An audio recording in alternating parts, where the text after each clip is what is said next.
नमस्कार, आपण पाहत आहात नवोदय न्यूज चॅनल। ईश्वरपूरमध्ये नवविवाहितेच्या मृत्यूने संताप, आरोपींना फाशीच्या शिक्षेची मागणी। ईश्वरपूर येथे खोंड्याच्या मागणीवरून एका नवविवाहितेच्या सासरच्या मंडळीकडून निर्घृण खून झाल्याची धक्कादायक घटना समोर आली आहे। या घटनेमुळे ईश्वरपूर शहरात नागरिकांमध्ये तीव्र संताप आणि असंतोषाचे वातावरण निर्माण झाले आहे। या अमानुष घटनेचे तात्काळ सखोल चौकशी करून दोषीवर कठोरात कठोर कारवाई करावी, तसेच आरोपींना फाशीची शिक्षा द्यावी या मागणीसाठी ईश्वरपूरचे नगरीचे नगरसेवक विक्रम पाटील यांच्या नेतृत्वाखाली आज प्रशासनाला निवेदन देण्यात आले। या निवेदनामध्ये गुन्ह्यातील आरोपीवर जलदगती न्यायालयात खटला चालवावा, पोलिसांनी सखोल तपास करून सर्व पुरावे गोळा करावेत आणि दोषींना कायद्यानुसार कठोर शिक्षा मिळावी अशी मागणी करण्यात आली आहे। आरोपींचे वकीलपत्र कोणीही घेऊ नये अशी भूमिकाही निवेदनातून व्यक्त करण्यात आली आहे। या घटनेच्या पार्श्वभूमीवर या प्रकरणात लागू होणाऱ्या सर्व कायदेशीर तरतुदीची तपासणी करून त्यानुसार कठोर कारवाई करावी अशी मागणीही करण्यात आली आहे। हुंडा ही प्रथा नाही, तर एका कुटुंबाच्या आयुष्याला उद्ध्वस्त करणारी सामाजिक विकृती आहे। नवविवाहितेच्या हातातील मेहंदीचा रंग फिका होण्याआधीच तिचे आयुष्य संपवले जात असेल तर हा केवळ एका कुटुंबाचा प्रश्न नसून संपूर्ण समाजाच्या संवेदनशीलतेला हादरा देणारा हा प्रकार आहे। या प्रकरणातील सत्य समोर यावे, दोषींना कायद्यानुसार कठोर शिक्षा मिळावी आणि भविष्यात कोणत्याही मुलीला हुंड्यासाठी छळ सहन करावा लागू नये यासाठी समाजाने एकजुटीने उभे राहण्याची गरज आहे।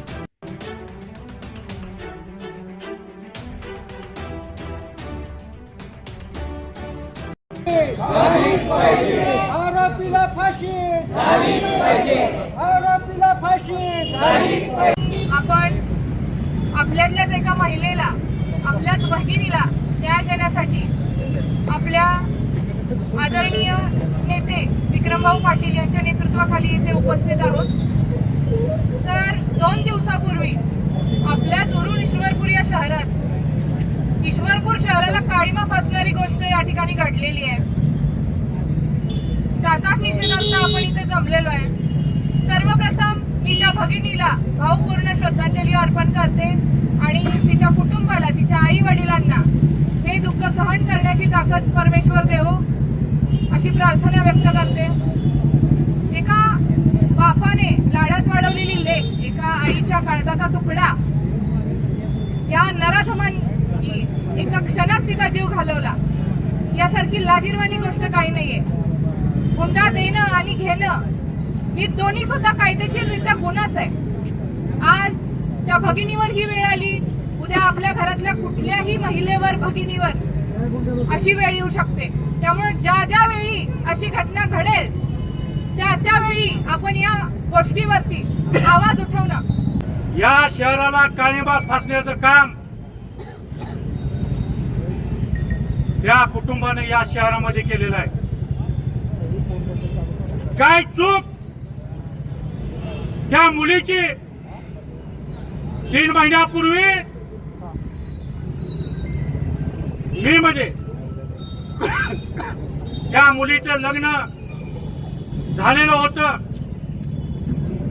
आणि त्यामध्ये 5 लाख रुपये हुंड्याची मागणी केलेली होती।